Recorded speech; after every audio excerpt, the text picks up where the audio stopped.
Elite Special Forces are some of the best trained and most formidable units a country can boast.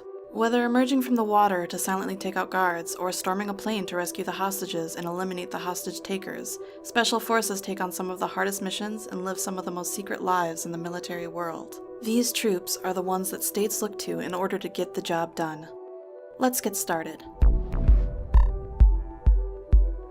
Black Storks, Pakistan. The Special Service Group, SSG, is better known in the country as the Black Storks because of the commando's unique headgear.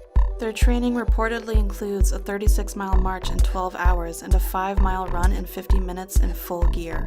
Only about 5% of recruits make it through to the Pakistan SSG due to the tough nature of this 9-month training course, which also includes extensive hand-to-hand combat and an airborne school. The Black Storks are trained for a variety of environments, including mountain, desert, jungle, and underwater. During the early Cold War, they trained and served alongside U.S. Special Forces, and more recently, the Storks have focused on local anti-terrorist operations, counterinsurgency, and intelligence collection. In October 2009, the commando stormed an office building and rescued 39 people taken hostage by suspected Taliban militants after an attack on the Army's headquarters. JTF-2, Canada. JFT-2 stands for Joint Task Force 2, and it's the jewel in the crown of Canada's Special Forces. They deployed to Vancouver in 2010, ready to intervene if terrorists took aim at the Winter Olympics. This group is trained to handle chemical, biological, radiological, and nuclear threats against the worst-case scenario, when a terror strike proves more than local police forces can handle. It's a unit that can be deployed against a wide spectrum of issues or crises, and it can be very low signature. Created in 1993, JTF-2 expanded to several hundred members following the 9/11 terrorist attacks, and has the most confirmed kills of terrorists in the world, having killed over 100 top-ranked Al-Qaeda members. Almost all of its operations are shrouded in secrecy, and in some cases were even unknown to the Canadian government. Alpha Group, Russia. Now, what about Spetsnaz? Well, to keep it simple, Spetsnaz is a general term for all Russian special forces. Within the Russian Special Forces, Alpha Group is as bad as they come.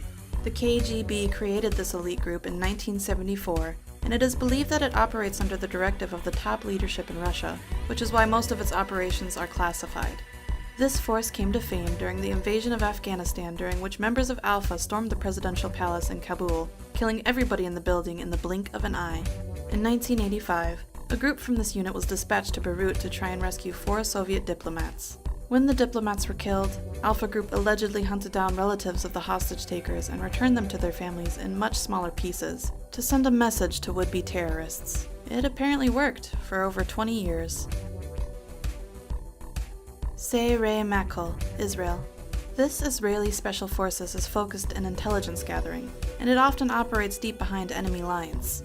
In 2003, Israeli taxi driver Ilyahu Giro was kidnapped after transporting 4 Palestinians to Jerusalem in his cab, but the Sayeret Matkal unit located and rescued him from a 3-foot pit in an abandoned factory in a suburb of Ramallah. The most famous of their large-scale operations is Operation Thunderbolt, which came to be after several terrorists had taken hostages on board of an airline which was flown to Uganda. Many hostages were released, but over 100 hostages were kept in the airport terminal building. An assault force of Sayeret Matkal assaulted the position, killing the terrorists and freeing all of the hostages. GIGN, France. France's elite counterterrorism teams are some of the finest in the world and have proven their abilities and bravery over decades of dangerous operations. But unlike many anti-terrorist units, GIGN is also used in arrest of dangerous criminals, countering barricade suspects, quelling prison riots, VIP protection, and other high-risk police operations within France or former colonies. Since its founding, the GIGN has seen consistent action. Its members are considered absolute masters of hostage rescue and intervention, especially in high-density environments like buses, ships, trains, and airlines. Their faces are not allowed to be photographed fully exposed, therefore they're often seen wearing tactical ski masks when operating in public. GIGN is known for innovation in technology applications and tactical methods. Their most famous operation is their assault on Flight 8969, which was an Air France flight that was hijacked on December 24, 1994, by the armed Islamic group in Algeria, where the terrorists murdered 3 passengers with the intention to blow up the plane over the Eiffel Tower in Paris. When the aircraft reached Marseille, the GIGN stormed the plane and killed all 4 hijackers. The bravery of its members comes from their extreme training course. In fact, the training is so extreme that the GIGN has lost more men during training than during their 1,000-plus operations. GSG-9, Germany. The GSG-9 was formed after the failure of the German police to rescue 11 athletes kidnapped by a group of terrorists during the Munich Olympics, where all the athletes, 5 of the terrorists, and 1 police officer were killed during the rescue attempt.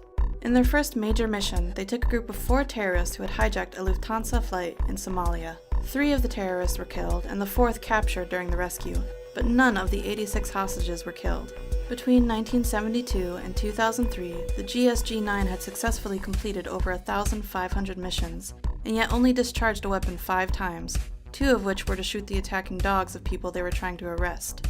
An estimated 300 to 400 people now work within the GSG-9, but the exact figure is not known. Its work today concentrates on counterterrorism, hostage situations, and disarming bombs. J.W. Grom, Poland. The Grom is the leader in Poland's anti-terrorism efforts. It was named after the Silent Unseen, which was Poland's elite World War II Special Operations unit. The Grom began its operations in 1990, and it mostly deployed in unconventional warfare roles as they have special training in operational maneuvering response. Since the terrorist attacks of 2001, the Grom has been deployed alongside U.S. Special Operations Forces in Iraq, Afghanistan, and elsewhere. During this time, they have developed a close working relationship with the U.S. Navy SEALs and have a well-earned reputation of being one of the fiercest and most competent special forces on the planet. Their training includes a variety of disciplines. All of the soldiers undergo the same specialized training in anti-terrorism and special operations, as well as frogman, sniping, and parachuting. In 4-man teams, each soldier must be prepared to assume the respective responsibilities of his colleagues should it become necessary. Approximately 75% of ground personnel are trained as medics or paramedics and can speak multiple languages. In addition, each group is supported by several professional physicians. Navy SEAL Team 6, USA. You knew these guys were going to have to show up sometime, didn't you? The SEALs are an American Special Forces group created in 1962 which have achieved near mythical status. This is, in part, thanks to Operation Neptune Spear, the mission in which SEALs killed Osama bin Laden, the leader of Al-Qaeda in 2011. One interesting fact about this mission is that the aircrafts used in the raid were from Area 51. In fact, specially modified helicopters carried Red Squadron of SEAL Team 6 to Pakistan for the raid on Osama bin Laden's compound. The Black Hawks were fitted with top-secret radar spoofing technology, allowing U.S. forces to slip across the border unnoticed. These stealth aircrafts were developed and tested at the infamous Area 51, near Groom Lake, Nevada. SEALs will usually penetrate behind enemy lines and finish their mission before the enemy realizes that they're there. One quality that makes them so effective on land, air, or even at sea. In fact, the word SEAL stands for sea, air, and land, meaning that these soldiers can fight any form of threat, anywhere. The physical and mental strength required to make it in this force is ridiculously high. Training takes over a year, and most applicants can't even get past the physical qualification test, which involves a lot of swimming, push-ups, sit-ups, and running, all accomplished in a very strict time limit. Get past that, and you enter general training. Past that, and you move on to SEAL qualification training, which then opens the door to specialized training. All of this ensures the SEAL members are physically and mentally as tough as nails and capable of undertaking the most difficult operations in the world, wherever that may be. SAS, UK.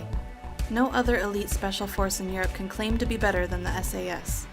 The British Special Air Service, known commonly as the SAS, was created in 1941 as a force which could operate behind German and Italian lines and support resistance movements against the occupation forces. The training that a recruit has to go through in order to become part of the SAS is extremely difficult, since in addition to the 40-mile march, the 2-mile swim, and the push-ups and pull-ups, you have to survive in the jungle to learn survival and navigational skills, after which you endure survival practice. The final test is a 36-hour interrogation session meant to break the candidate's will. Not convinced this is better than the SEALs? It may help you to know that the SAS is also trained by MI5 and MI6 security and intelligence services to undertake counter-espionage operations. It's like having a SEAL and James Bond all rolled into one. Their insignia bears the phrase, "Who dares wins." Number 1. Delta Force, USA. Delta Force is a unit unto itself, composed of members from all branches of the military. The force is armed with cutting-edge weaponry, and its operations remain highly guarded secrets, but you can bet they're in the vanguard of any American-led operation. Its members are not called soldiers, but operators, and are said to shun the traditional philosophies of military life. They wear civilian clothes and they work for whomever needs them, for the Army, the FBI, and the CIA. It must be said, however, that neither the United States government nor the military officially acknowledges the existence of Delta Force. It's only in recent years that vague references by the government to the group's existence has been allowed to go uncensored. Since its inception in 1977, stories of the Delta Force's exploits and missions have leaked out little by little, eventually forming a brief sketch of the unit. However, the group has been criticized for undertaking missions that are on the fringe of regular laws governing the military. This causes some to worry that Delta Force has more power and less accountability than any military organization in a free democracy should. Delta Force is funded out of secret government accounts, away from the public eye, and is believed to answer only to the president, making it one of the most, if not the most, elite special unit in the world. Why one of the most when we ranked it as number 1, you might ask? Well, after all, the most elite special forces are the ones that are so secretive that no one knows about their existence.